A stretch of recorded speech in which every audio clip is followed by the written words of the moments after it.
primaire de gauche, 2 millions d'électeurs, 100% à droite, dans les starting blocks, pour offrir à François Fillon l'adversaire pensé le plus facile à battre.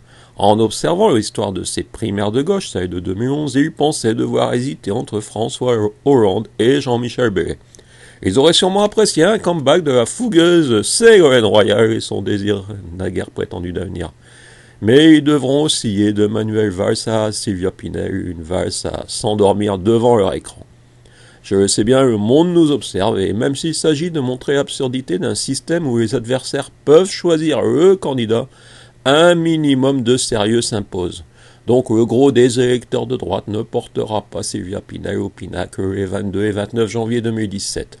Ces électeurs n'accorderont aucune attention, toujours à cause de leurs critères de crédibilité, à Jean-Luc Benamias, du Front démocrate, sûrement un front dégarni entre le national et celui de gauche, ni à Benoît Hamon quoi, inutile d'épiloguer, même si certains essayent d'y croire, encore moins à François de Rugy, d'un parti écologiste. Certains hésiteront entre Arnaud Montebourg et Vincent Peillon.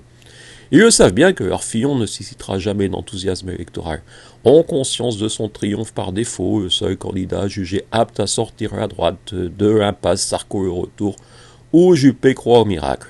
Nous vivons une période surprenante, palpitante, car si le militant de droite peut redouter que Valls obtienne plus de voix que son Fillon, son collègue de gauche redoute que le plus vif des premiers ministres de François Hollande soit incapable de dépasser Mélenchon.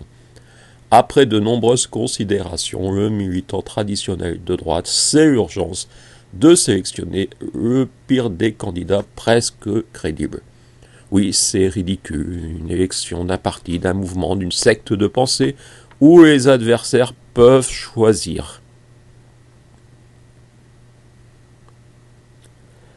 Naturellement, ces concepteurs ne manqueront pas de s'indigner si le vilain peuple s'amuse avec leurs jouets, leurs primaires. Mais franchement, amusons-nous, puisque le PS a refusé de présenter le meilleur des candidats possibles, celui que je lui avais conseillé, monsieur Michel Rocard. Mais oui, madame la conseillère départementale, je sais qu'il est mort. Et le PS alors, il est comment ?